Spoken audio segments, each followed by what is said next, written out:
I was 78 the morning I realized my own son had used my power of attorney to drain exactly $75,000 from the retirement account I spent 40 years building at the Ford plant in Dearborn.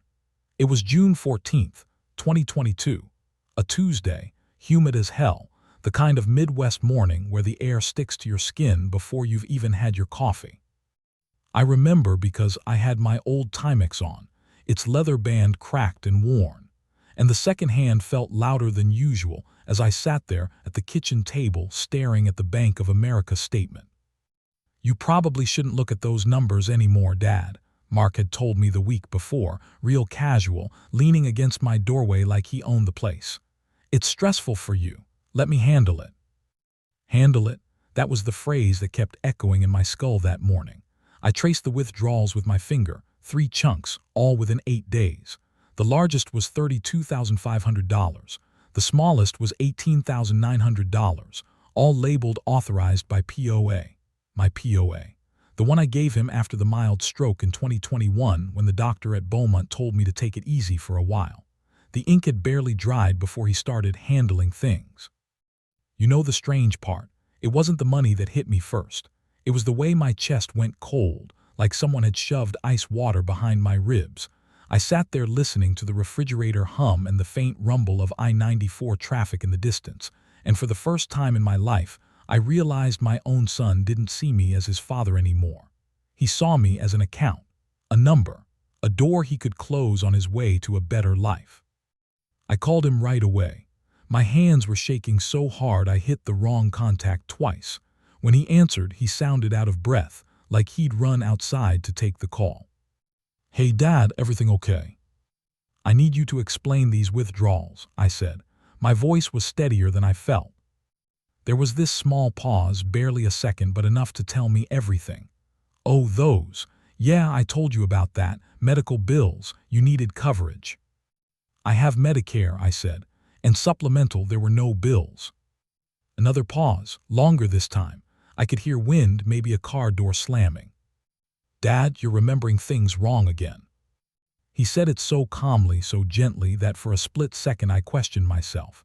That's the cruel part of aging. You start doubting what you know damn well is true. But I wasn't confused. I wasn't slipping. And I sure as hell wasn't going to let him gaslight me in my own house. "No," I told him. "No, I'm not forgetting anything. I want you here, tonight, 6 o'clock. He sighed, the kind of sigh a parent gives a child who's throwing a fit. "Dad, maybe we should talk when you're feeling clearer." 6 o'clock, I repeated. He didn't show. I sat there on my porch swing until the sky went black over the neighborhood, watching the porch lights flicker on across Oak Street one by one. Every creak of that swing felt like a reminder that I'd raised a man who could look me in the eye and lie without a blink. I kept replaying memories, little league games, the day I took him to the Rouge River to teach him how to skip stones, the time he cried when his goldfish died. All of it felt like someone else's life, someone else's son. The real punch in the gut came later that night when I logged back into the bank site and saw a new note, POA access verified by phone. He had called the bank pretending to confirm my request. I could almost hear his voice, confident, professional, courteous. He always knew how to charm people. I pushed back from the desk, my knees aching as I stood. The house felt different, smaller somehow. Like he'd stolen something bigger than money. He'd taken a piece of my dignity with every dollar. But here's the thing he didn't know about me. I might be older, slower. My hands might shake some mornings, but I'm not helpless, and I'm not stupid. I made myself a cup of late-night diner-thin coffee, sat back down at the kitchen table, and opened the file drawer where I kept every important document I'd ever owned. Birth certificates, Army papers from '66, the deed to the house, and the original power of attorney form. As I slid the papers out, something in me hardened, something I hadn't felt since my 20s, when a foreman shorted my overtime and thought I'd just accept it. I wasn't going to accept this either. What Mark didn't expect, what he never imagined, was that the same signature he used to rob me blind was the one I'd use to take everything back. And I'd make sure he never forgot it. Before everything went dark between me and Mark, life had a rhythm to it, an old man's rhythm, steady and predictable in a way I had come to appreciate after decades of punching time cards at the Ford plant off Michigan Avenue. My mornings started at 6:15 sharp. I'd shuffle into the kitchen, joints cracking like old floorboards, and brew a pot of Maxwell House in the same stained coffee maker I'd had since '98. I'd sit at that round oak table. My wife Linda bought it at a garage sale in '84, and stare out the window at the maple tree she planted the year Mark was born. Back then, before the stroke, before the lies, before the power of attorney turned into a weapon, I used to believe I'd done a decent job raising him. I wasn't perfect, no father is, but I tried. I taught him how to drive in a freezing major parking lot. I worked overtime so he could take that senior trip to Washington, D.C. I sat through every school band concert, even when he switched from trumpet to drums and made the whole auditorium shake. But the truth is, the cracks were there early on, small ones. You don't see them when they happen, you only see them when memory becomes a mirror. I remember when he was 15 and I caught him taking $20 from my wallet to buy video games. He told me he thought it was family money. That phrase stuck with me years later when I stared at the blank spaces in my bank account. Family money. Linda would have seen it sooner. She always had an eye for people's motives, gentle about it but sharp. She passed in 2017, breast cancer. I still remember her thin hand squeezing mine in that hospice bed at St. Joseph Mercy. After she died, the house lost its warmth. Mark was there, sure, but always in this distracted, half-present way, like he was doing me a chore. He visited on birthdays, holidays, when his kids needed a place to run around. But after the stroke in early 2021, the tone of his visits shifted. You could hear it in the scrape of his shoes across the hardwood, in the way he cleared his throat before talking about safeguards and responsibility. "Dad, we should get things in writing," he told me back then, sitting in my living room, flipping through paperwork he printed at home. "It's not about control. It's about making sure nothing slips through the cracks while you recover." I didn't want to admit how frightened I'd been after the stroke. Waking up in that Beaumont hospital room with the beeping machines and the plastic curtains, unable to feel my right arm for a few minutes, it shook me hard. When someone tells you your brain betrayed you for 30 seconds, it changes the way you look at every day afterward. So when Mark slid those papers toward me, durable power of attorney, health proxy, beneficiaries, I signed. Just like that. I trusted him. He was my son. The neighbors saw things differently. My friend Harold from 2 houses down would stop by on Sunday mornings, bringing donuts from Randy's bakery. He asked once, "You sure Mark S. got your best interest at heart?" The question annoyed me back then. I thought he was overstepping. Funny how hindsight turns annoyance into regret. Before the betrayal, I kept things simple. Church on Sundays at St. Anne's, grocery runs to Kroger on Thursdays. A monthly poker game at the VFW Hall, mostly old guys like me, playing nickel stakes and arguing about the Lions like we owned the team. My life wasn't glamorous, but it was mine. Every inch of it earned the hard way. And Mark used that against me. The age, the routine, the trust. He used the fact that I couldn't climb ladders anymore or mow my own lawn without needing to sit down afterward. He used the silence of the house, the absence of Linda, the little tremor in my left hand when I'm tired. He used all of it like tools, like he'd been studying me for weaknesses. The thing that still stings the most is how kind he acted while he was robbing me. That spring, he stopped by more often, bringing me casseroles from his wife, asking if I'd taken my meds, offering to help with bills. He'd sit on the porch, drink lemonade with me, and talk about the grandkids' soccer games. And the whole time, every week, he was building the courage to dip his hand deeper into my accounts. One Friday afternoon, just a month before I discovered the theft, he came over with a box of donuts, chocolate glazed, the kind I like, and said, "Dad, you're doing great. You're sharper than half the guys my age." I remember feeling proud, stupidly proud, the same way I felt when he brought home an A in elementary school. I didn't know he'd already taken the first $18,900 by then. When I think back on the man I believed my son was, I feel something beyond sadness. It's something heavier, something you feel in your ribs. Betrayal isn't one moment, it's a slow leak. You don't notice it until the floor collapses under your feet. And now that you know what life looked like before, you'll understand why what happened next hit me like a truck. The first crack didn't come from a bank statement. It came from something much smaller, something I ignored when I should have listened. The first real crack didn't come from the bank statement.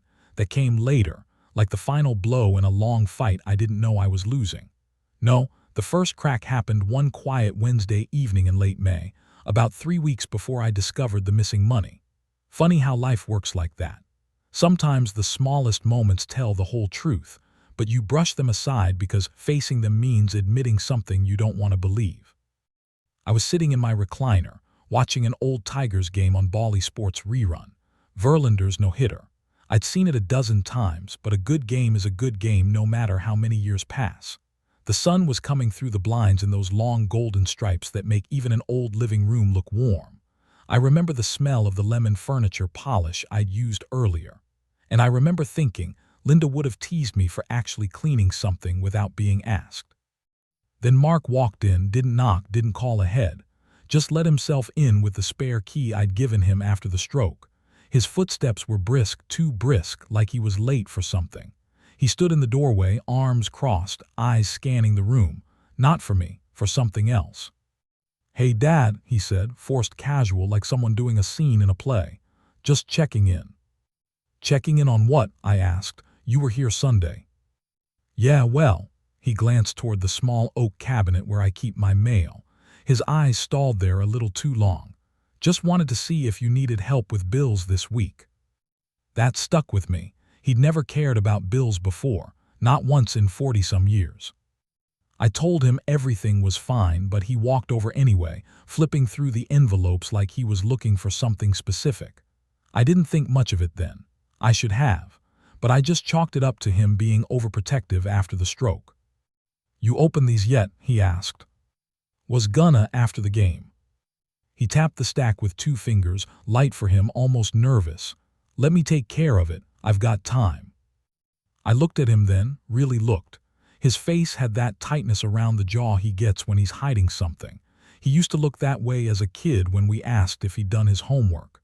A small tell, but always there. "You in a hurry?" I asked. "Just busy," he said, shrugging. "Work stuff." "Everything all right?" "Yeah, Dad, everything's fine." But his voice had that high note, just a half step above normal, that told me everything wasn't fine at all. He stuffed 3 envelopes into his jacket pocket when he thought I wasn't looking. He tried to make it look casual, like he was just gathering them to sort through, but they disappeared fast, too fast. I didn't say a word. I told myself he was helping. That's what I wanted to believe. After all, he was my son, my only son. Later that night, lying in bed with the house quiet and the fan clicking in that old rhythmic wobble it's had forever, I replayed it. The way he hadn't met my eyes. The way he kept glancing at the cabinet. The way he left, hurried, almost desperate. "See you, Dad," he said, already halfway out the door. "Don't worry about anything." That phrase landed wrong in my chest. Don't worry about anything. People only say that when there's something to worry about. The next crack came a few days later. I was at the kitchen sink rinsing dishes when the phone rang. A woman's voice on the other end said she was calling from a debt recovery department, something about a late payment tied to my name. I told her she had the wrong guy. I hadn't missed a bill since Reagan was in office. "Sir," she said kindly, "your son already spoke with us about this." That froze me. My son. Why the hell was Mark talking to anyone about my bills without telling me? "What exactly did he say?" I asked. She hesitated. You could hear her searching for the legal line she wasn't supposed to cross. "He confirmed you were aware of the charges." "But I wasn't," I said. "I'm just reading the notes, sir." I thanked her and hung up, but my heart was pounding hard enough to make my hands shake. I wiped them on a dish towel and tried to brush it off as a misunderstanding. A clerical error, something small, but deep down, way down in that place you ignore because it hurts, you know the truth long before you admit it. Mark showed up the next afternoon with a bag of groceries. He put them on the counter, pulled out a carton of eggs and said, "You still like the brown ones, right?" I didn't answer. I just watched him move around my kitchen like it was his. He reached for a mug from the cabinet. The mug Linda gave me on my birthday back in '02, and asked, "Everything all right, Dad? You look tense." A collector called, I said. Said you talked to them.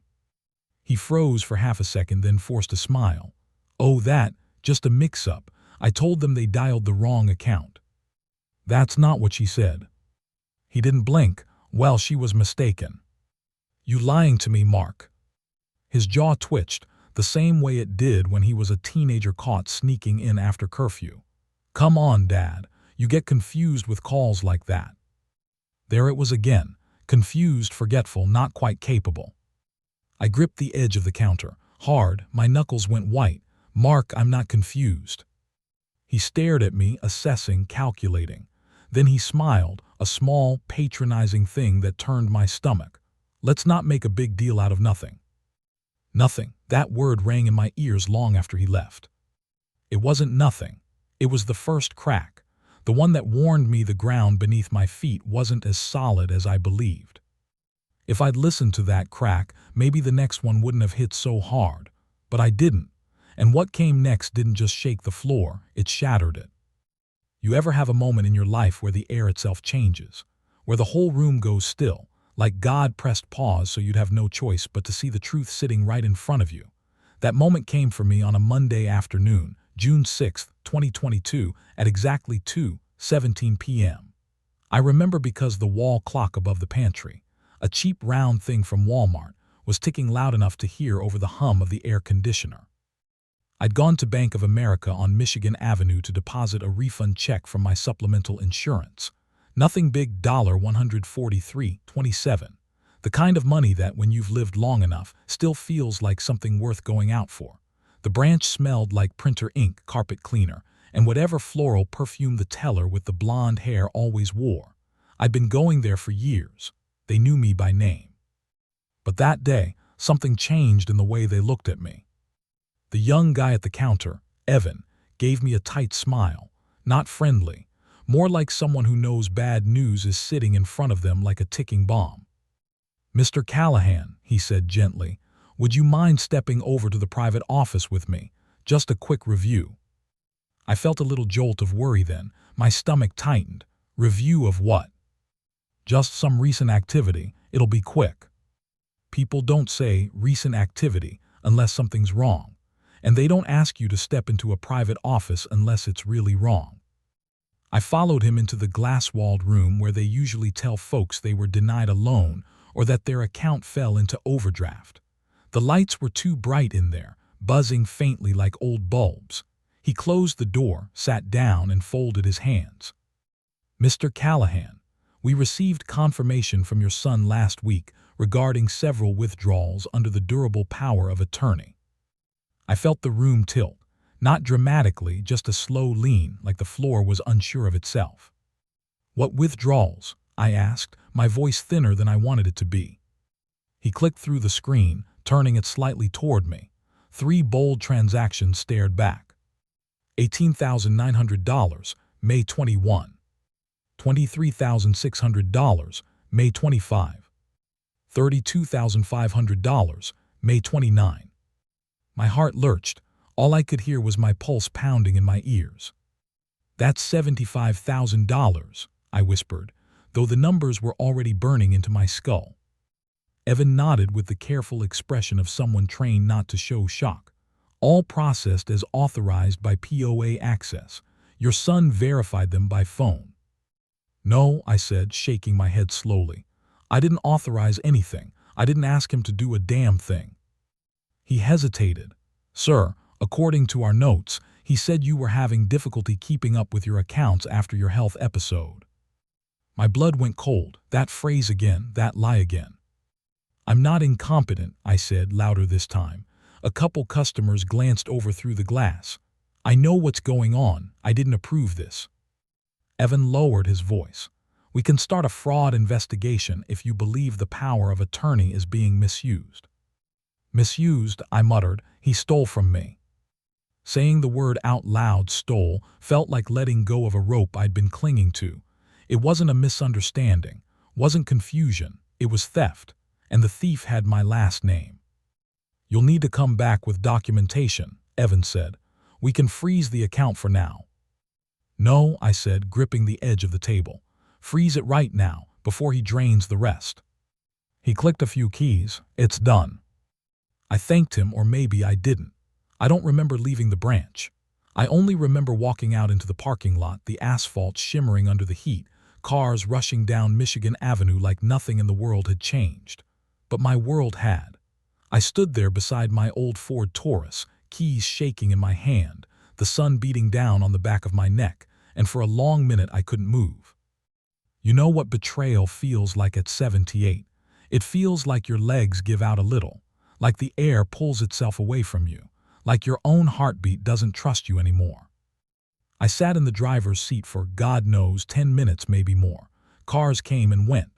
People walked past carrying coffee cups and shopping bags, living their normal days. Meanwhile, I was watching the life I'd built.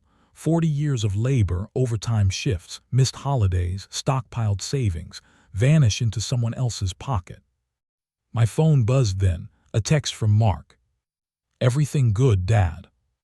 That son of a bitch. I typed back something simple. "Come by tonight, we need to talk." He responded instantly. "Sure thing, around 7. For the first time in my life, I hoped he would lie to me and not show up, because if he walked through my door that night, I didn't know how I'd look at him without seeing those numbers, those 75,000 reasons to hate him. But he did show. And he brought with him the moment that shattered everything, my trust, my patience, and whatever fragile bond we still had left as father and son. He showed up at exactly 7:04 p.m. like punctuality could wash the guilt off him. I saw his car pull into the driveway from where I sat at the kitchen table, hands wrapped around a mug of coffee gone cold an hour earlier. The porch light cast long shadows across the cracked concrete. For a moment, I watched him sit in his car, engine idling. He didn't get out right away. He was rehearsing something. A lie needs practice. The truth never does. When he finally stepped out, he walked with this careful, almost delicate gait, as if approaching a skittish animal. I could see the outline of his phone in his shirt pocket, ready, I suspected, to record me if I raised my voice. Imagine that. A son preparing evidence against his own father before walking in the door. He let himself in without knocking, like always. "Hey, Dad," he called out gently. "Heard you wanted to talk." I looked up at him, really looked. He had Linda's eyes, soft, brown, warm. For a second I felt grief hit me harder than anger. If she were still alive, none of this would have happened. She could smell a lie the way some people smell rain coming. "Sit down," I said. He pulled out the chair across from me and lowered himself slowly, as if he expected the chair to break beneath him. Or maybe he didn't trust the ground he was standing on anymore. Good. He shouldn't have. "I went to the bank today," I said, keeping my voice steady, level, the way they teach you in union meetings when you have to confront someone without letting it escalate. His face didn't change, not at first, but his right hand twitched, a small twitch but enough. "Oh," he said, "yeah, everything okay." "You know damn well it's not okay." He swallowed. "Dad, you stole $75,000 from me." He inhaled slow and loud through his nose. That was his tell, always had been. "I didn't steal anything. I used the power of attorney for your expenses, for things you needed." "What things?" I asked. "Medical stuff, home repairs, house insurance, you know." "No, Mark, I don't know, because none of that happened." He rubbed his palm against his thigh, eyes narrowing ever so slightly. "You've been forgetful lately. I've been helping you, taking some burdens off you." "Don't you dare," I said. My voice cracked on the last word, not with weakness, but with the kind of anger that comes from the bone marrow outward. "Don't you dare pretend I'm losing my mind to cover your theft." He stood up suddenly, chair legs scraping the linoleum. "I'm not doing this, not if you're going to twist everything I've been doing for you." "For me," I raised my voice then. "You did this for me." "I protected your money," he snapped. "You were going to blow it on God knows what." That was when I realized something cold and sickening. He didn't feel guilty, not even a little. The only thing he felt was inconvenience. He kept going. "Dad, you can't live alone much longer. Somebody has to manage things. I figured taking control before something bad happened." "Something bad did happen," I said. "You." He paused, jaw tightening into that familiar stubborn lock. "I'm your son," he said, quieter now. "I'm doing what's best." "You stole from me," I said again. "Say the words."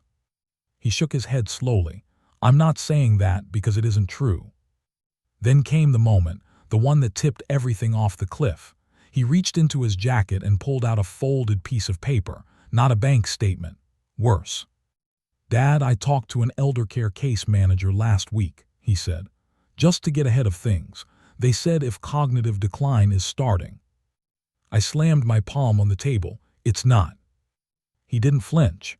"They said if it's starting, the best thing for you would be a supervised living arrangement. Meaning a nursing home, an assisted facility. The kind where they take your car keys, your independence, your door locks, and your dignity. The kind where you don't get out unless someone signs you out." "You planning to put me away?" I asked, voice trembling with a cold rage I'd never felt before. He sighed. "If it keeps you safe, yes." There it was, the truth, naked and plain. He didn't just want my money. He wanted control of everything. My life, my remaining years, my freedom. If he got me into one of those places, even temporarily, the power of attorney would become permanent, legally unshakable. No judge would overturn it for a man who'd just been placed in supervised care. He would have owned me. "I see," I whispered. For 30 seconds, maybe longer, we stared at each other. Him standing, me sitting, the air between us buzzing with everything broken. "I'm trying to help," he said one last time. "No," I told him, "you're trying to bury me." His eyes hardened then, not angry, cold, calculating, determined. The way a man looks when he's already decided he's the hero of his own story. He walked out without another word. The door shut with a dull thud that echoed through the whole house. And when the taillights of his car disappeared down Oak Street, the silence left behind felt like a tomb. That night the descent began in earnest. I barely slept. Every creak of the house felt like a warning. Every shadow felt like a countdown. At 2 a.m., I woke up with my heart pounding, drenched in sweat, convinced Mark would show up with some court officer to cart me off. At 3:30, I checked the locks twice. At 5:15, I sat at the kitchen table staring at my reflection in the dark window, an old man who just realized his own blood saw him as an asset to strip. I fell apart that week in ways I'd never admit out loud. I stopped shaving, stopped cooking, ate cereal for 3 days straight. I let laundry pile up. I missed church. I skipped the VFW poker night because I didn't want the guys to see the cracks in me. But even in the middle of that descent, something else was taking shape in the shadows of my mind, a slow, simmering resolve.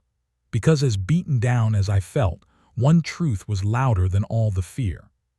He thought he had every advantage. He thought he had me cornered.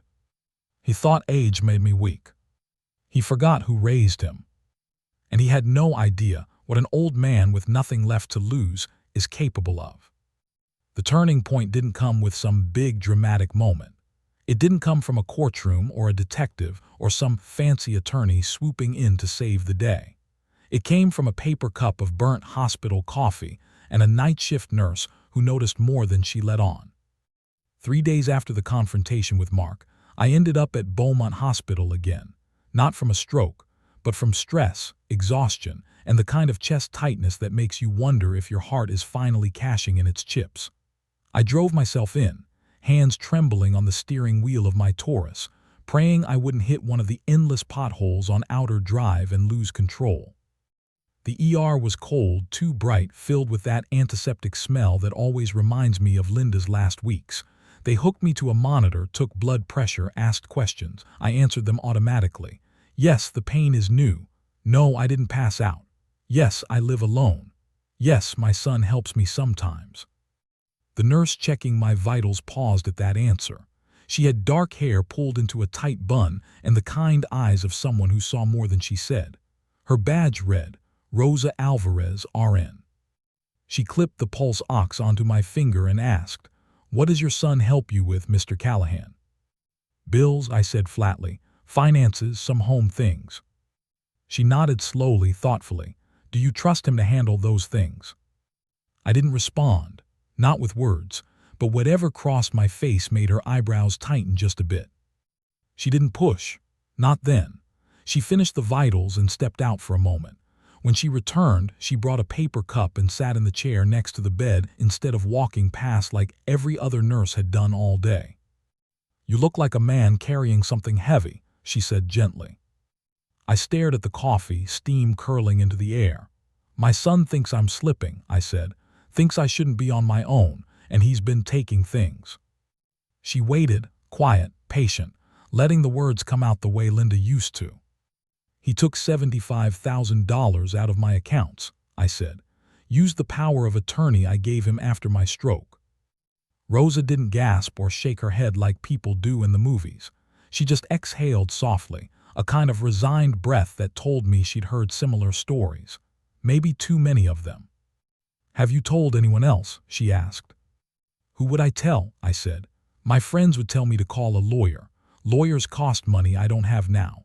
And my son, he's planning to put me into supervised care, says it's for my own good." Her face softened. "Mr. Callahan, do you want to stay in your home?" "I want my life back," I said. "I want my son to stop treating me like a dead man with a checkbook." She swallowed, then leaned in slightly. "There's a social worker here. She handles elder financial exploitation cases. Quietly. She's good, the best I've seen. If you want, I can ask her to stop by." A long silence stretched between us. Hospitals have a way of making silence heavier. Finally, I nodded. 20 minutes later, a woman in a navy cardigan walked in holding a tablet. She introduced herself as Margaret Chen, licensed social worker, specializing in elder abuse and financial exploitation. She wasn't loud or soft, wasn't stern or overly sympathetic.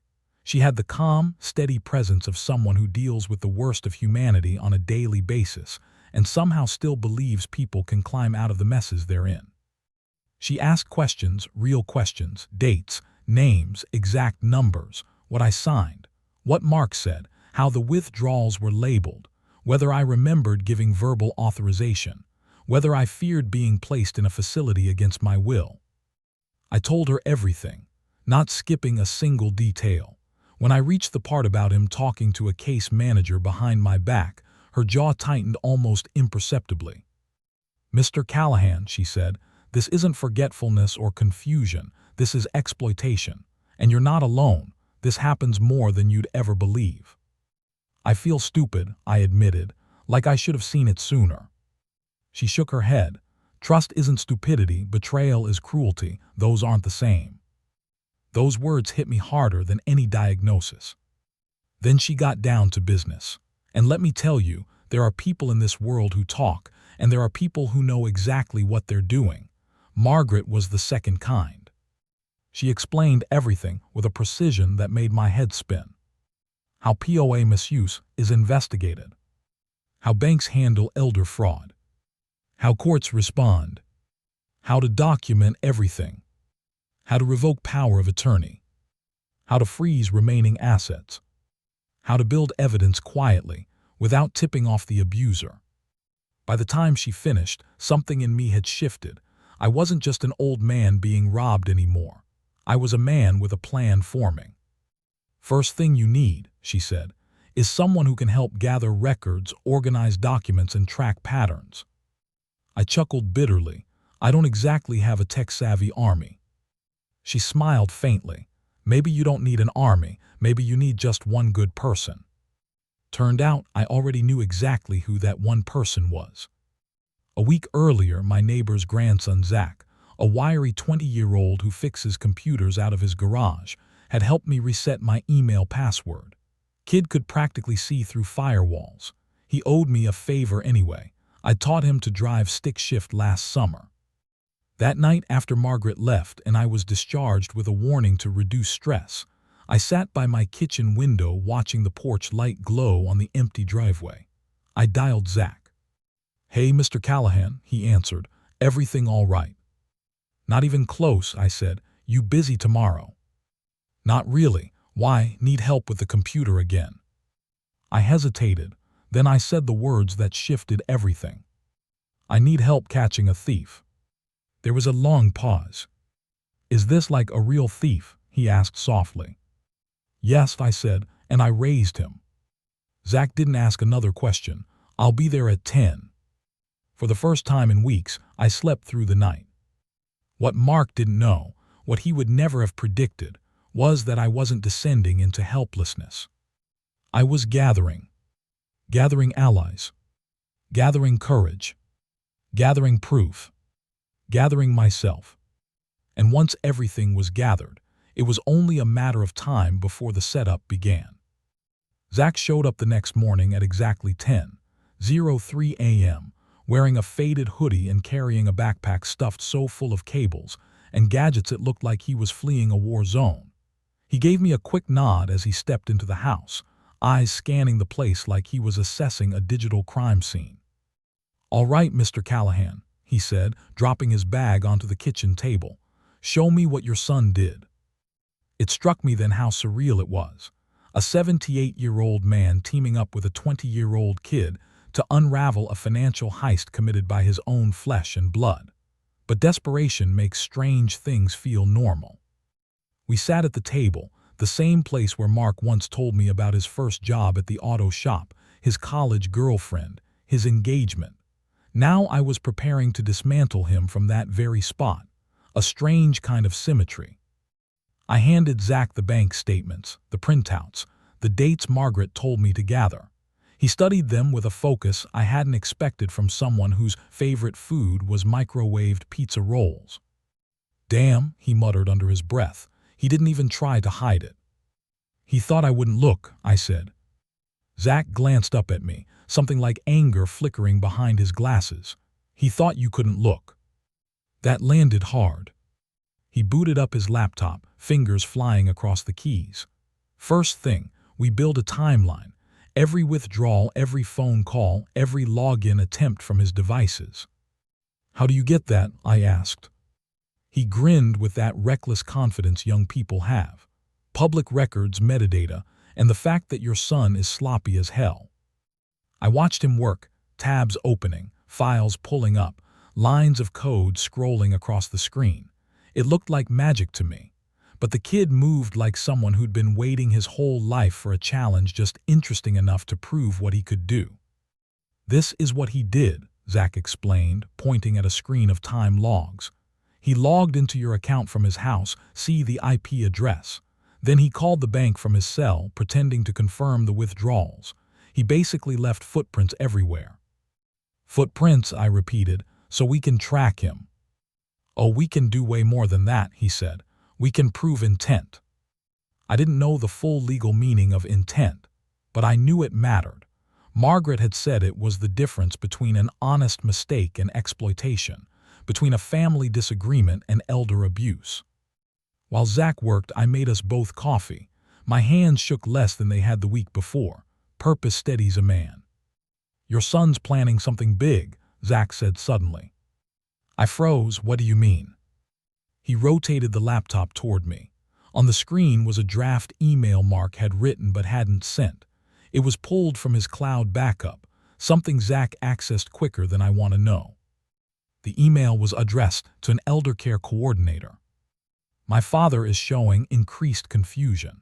I believe he is no longer safe living independently and needs supervised placement immediately.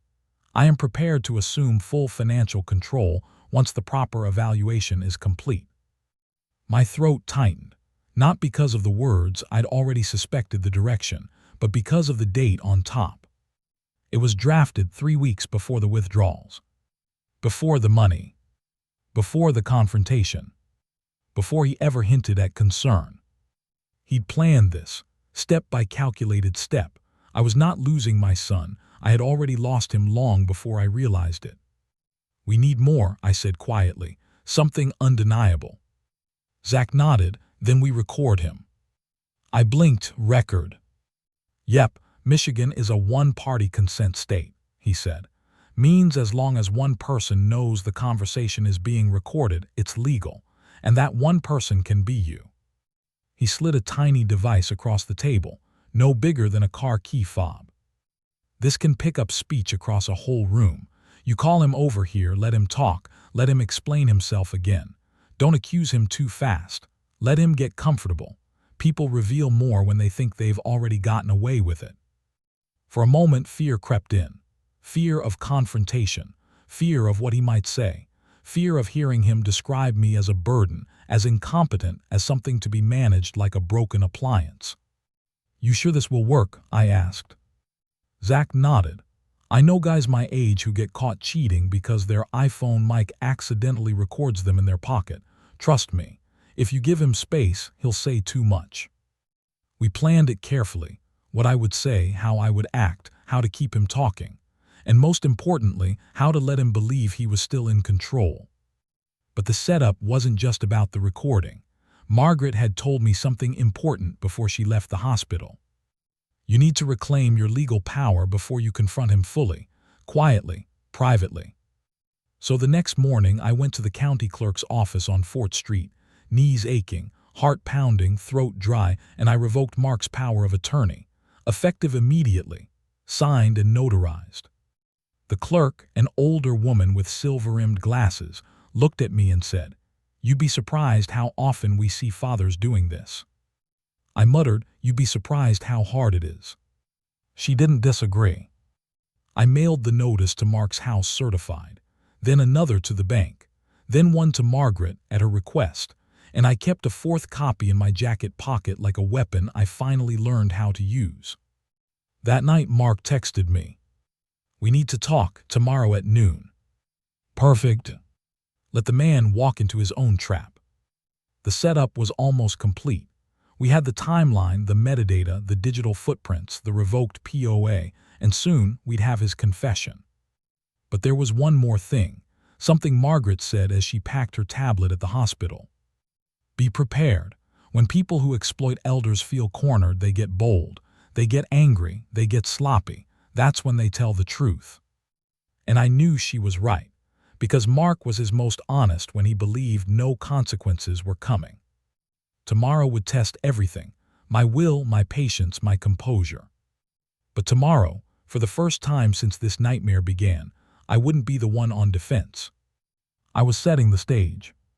And he had no idea the walls were already closing in. Mark arrived the next day right at noon, just like he said he would.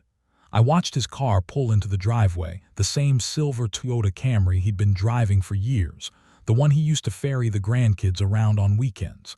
Funny how something familiar can suddenly feel threatening. I felt it in my chest, the weight, the warning, the cold twist of what was coming.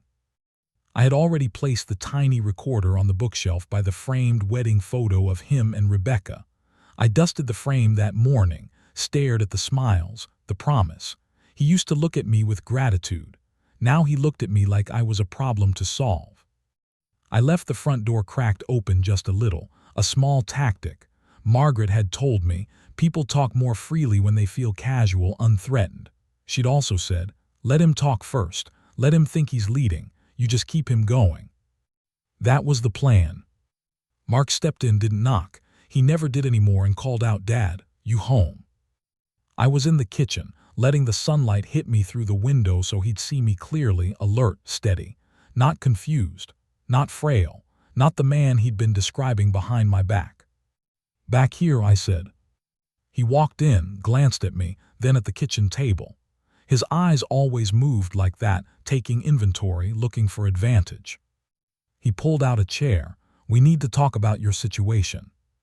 "My situation," I said calmly, sitting across from him. "What situation, Mark?" He inhaled, slow and deliberate, the way people do before giving bad news they think they're entitled to deliver. "Dad, you can't keep living alone. You're forgetting things. Your health is declining. You couldn't even keep track of your bills." I kept my face neutral, the way Margaret coached me. "Is that why you took $75,000? He didn't even blink.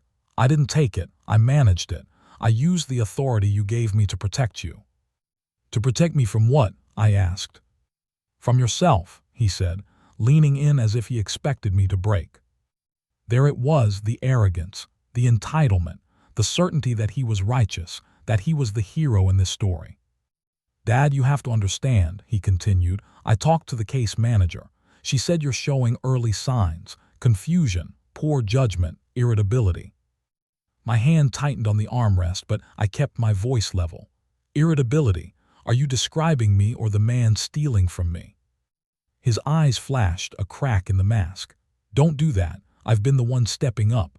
I've been the one carrying the load. You haven't been the same since the stroke. Funny, I said softly. The bank statement shows you haven't been the same since the stroke. He bristled. You don't know what you're talking about. Then explain it, I said, and leaned back open, inviting, letting him dig his own grave. Tell me why 3 large withdrawals just happened to come out the moment you got power of attorney. He stood, pacing a little, rubbing his temples like I was the one frustrating him. You're being unreasonable, he said. Sometimes money has to move fast. Sometimes bills show up unexpectedly. Sometimes I need access without you questioning everything. Name a bill, I said. One, just one. He hesitated too long. Well, I pressed. That's not the point, he snapped. The point is you're not capable of managing anymore. You're deteriorating. I almost laughed. Almost. Mark, you just walked into a trap and you don't even know it yet. He froze. What? I stood up slowly, letting my joints crack, letting the moment stretch. I reached into the inside pocket of my old flannel jacket.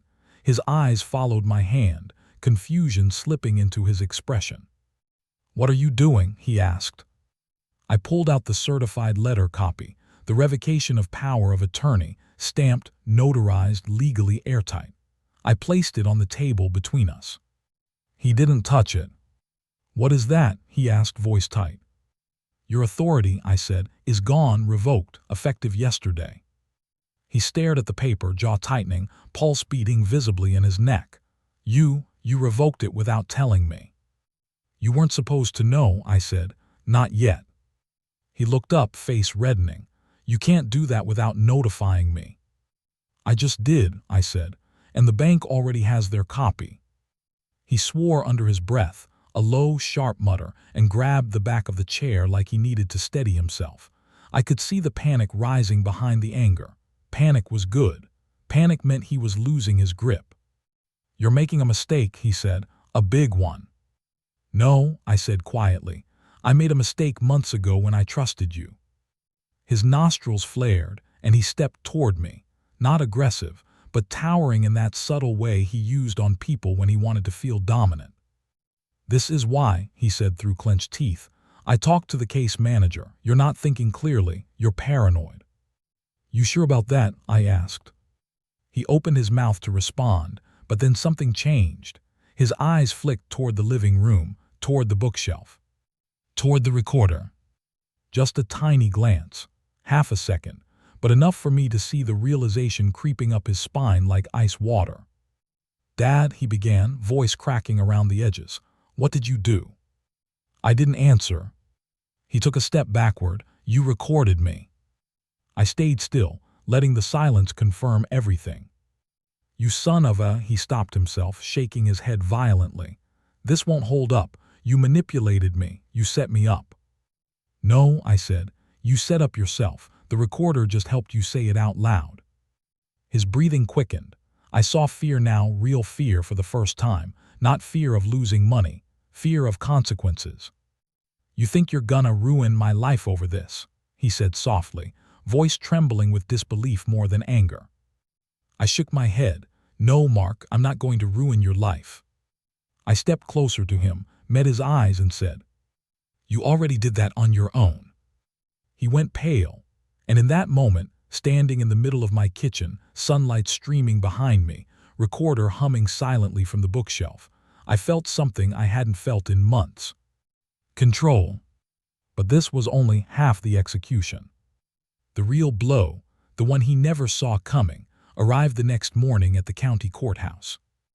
I didn't sleep much the night before the courthouse, not because I was scared, though I won't pretend there wasn't some fear tucked under my ribs, but because I kept replaying the recording in my head, hearing Mark's voice over and over. You're not capable. I used the authority. You can't manage anymore. It's strange how quickly something you loved can sour in your memory. His first steps, his high school graduation, the look on his face when I taught him how to change the oil on his first beat-up Pontiac. All of it felt like photographs left too long in the sun, faded, warped, edges curling inward.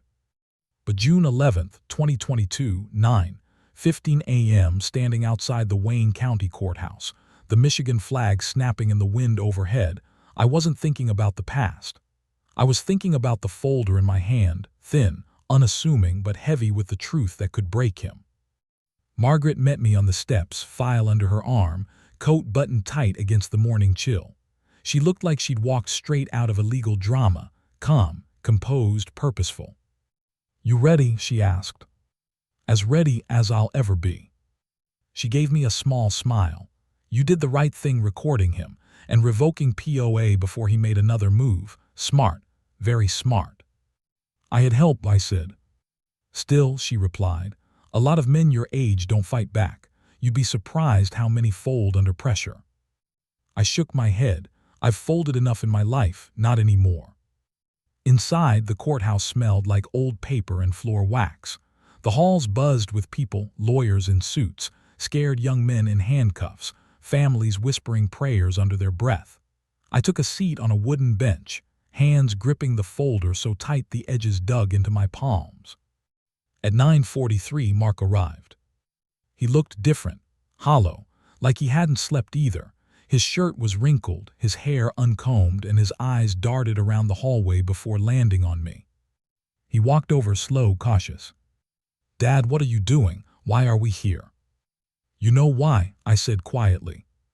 He swallowed, Adam's apple bobbing hard. "We can talk this out. We don't have to do this. We can fix it."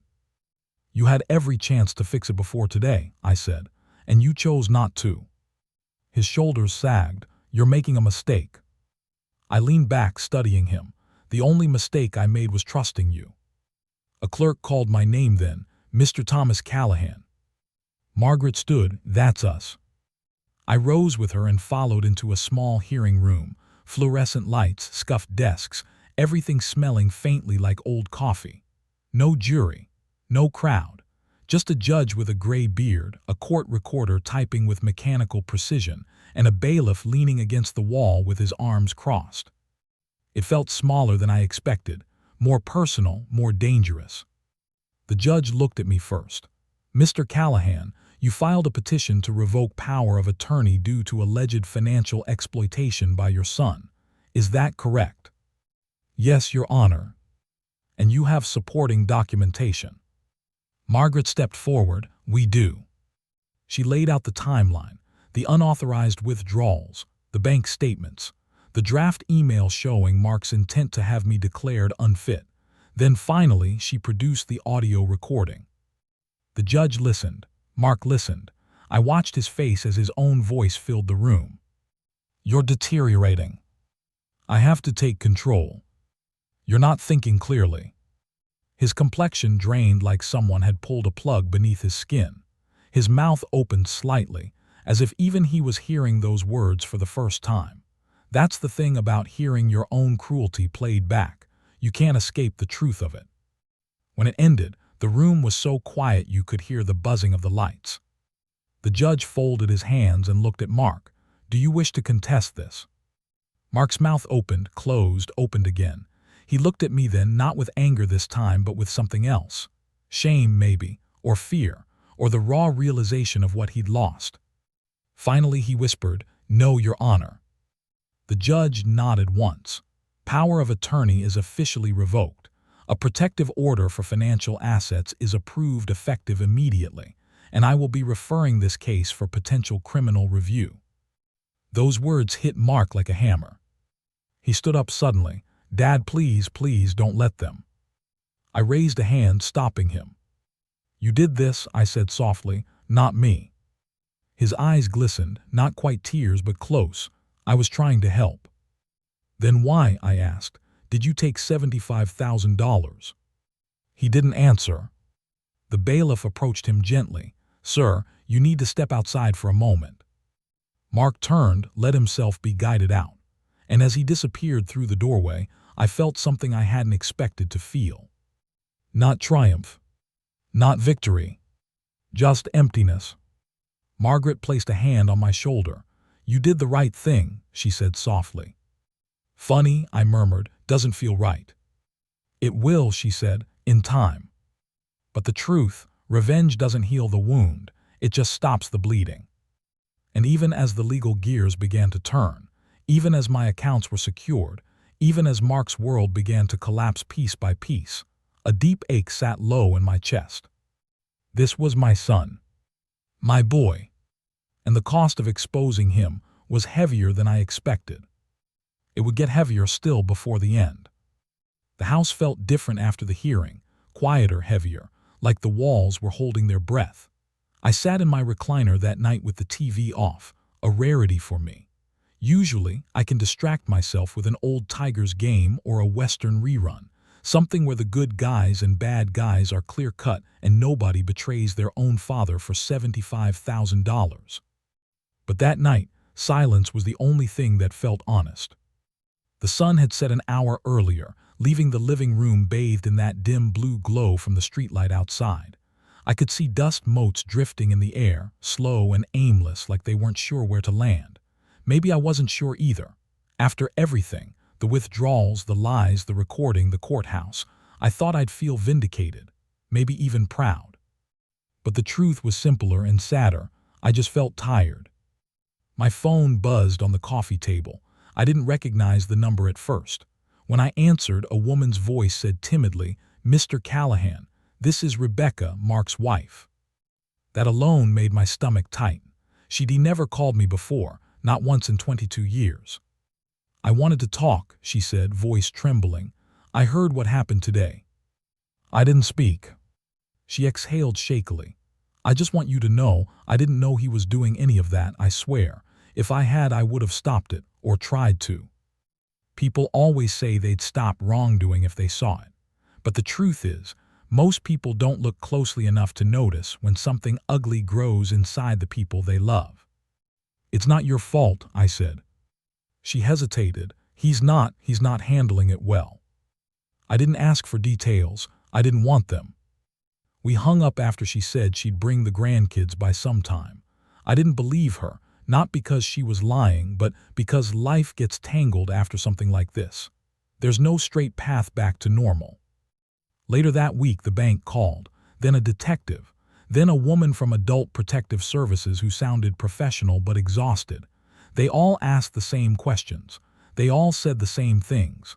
Words like investigation, misuse, restitution, charges pending, protective oversight. I answered the questions. I signed the forms. I let the system do what it does. It felt mechanical, procedural, emotionless. Maybe that was the point. But in the quiet moments between phone calls, I found myself drifting. Not to anger, not to revenge, but to memory. Holding newborn Mark in the hospital, teaching him to ride a bike in the parking lot behind St. Anne's, wrestling in the backyard until Linda yelled at us for tearing up her flower beds. Those memories hurt more now. They were too bright, too clean, too far from the man standing in that courthouse hallway with panic in his eyes. One morning, a week after the hearing, I drove to the fishing pier on Lake Erie. I hadn't been there in years. The boards creaked under my weight, seagulls squawked overhead, and the water slapped gently against the pylons. I leaned on the railing and breathed in that cold lake air, the kind that smells like wind and old wood and the tail end of winter. A man next to me cast a line and nodded politely. "You out here for perch?" "No," I said, "just thinking." He chuckled, "Ain't we all?" I watched the horizon a long time, my hands resting on the rail. The sun glittered on the water like it was trying to make up for something. I thought about Mark, not the thief, not the manipulator, not the stranger he'd become, but the boy he once was, the boy who used to fall asleep in the backseat after little league games, dusty and sunburned and full of dreams he hadn't yet twisted into something else. And for the first time since all this began, I let myself feel something besides anger. I felt loss. Deep, aching, impossible loss. Losing money is one thing.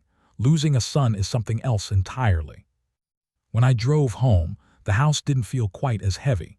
The loneliness didn't feel quite as suffocating. Maybe because I finally understood something Margaret said early on. Doing the right thing doesn't always feel good. It just keeps you whole. I wasn't whole, not yet, maybe not ever, but I was still myself, still in my home, still living on my own terms. The account was secure, the POA revoked, the investigation ongoing. What happens to Mark now is between him and the law. I didn't push for charges, but I didn't try to shield him either. There's a kind of justice that lets a man face himself in the mirror without flinching, and that's the one I chose. Some nights I sit on the porch and watch the neighborhood kids ride their bikes down Oak Street, laughing like nothing bad ever happens in the world. Maybe that's how it should be. Maybe childhood isn't supposed to see the cracks. As for me, well, I'm old. I don't have forever, but I have today, and today I'm free. Free from manipulation. Free from fear. Free from the slow erosion of trust. I lost my son, but I kept myself. And at this age, that's the one thing I can't afford to lose. The hardest part of all this, walking past his old room and realizing the boy who slept there is long gone. The easiest part, knowing that at the end of everything, I didn't go down quietly. I fought back, and I won in the only way that still matters. I stayed standing.